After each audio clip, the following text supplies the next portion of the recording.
Ipinahiling ka Department of Trade and Industry or DTI at suporta sa manlain-lain na lokal na produkto kan Bicol Region. Ini sa paagi kang ginibong exhibit manungod sa Nyog Asin Cacao na may temang Exploring the Fascinating World of Cocoa and Cacao Exhibit. Ipig-showcase digdi ang manlain-lain ng produkto na gibo sa Nyog Asin Cacao kan mga parauma halis sa manlain-lain na probinsya kan rehiyon.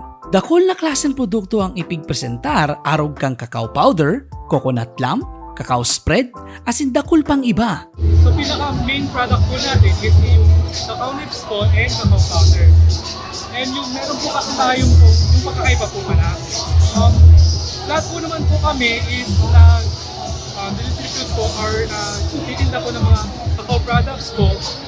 Lahat lang po, ata kami nag-ano po ng mga quality products. Okay, sabi mga ni Kasabato, this is the first of its kind na magkondukta kitang araw trading activity na pinag-combine ta so coconut at cacao.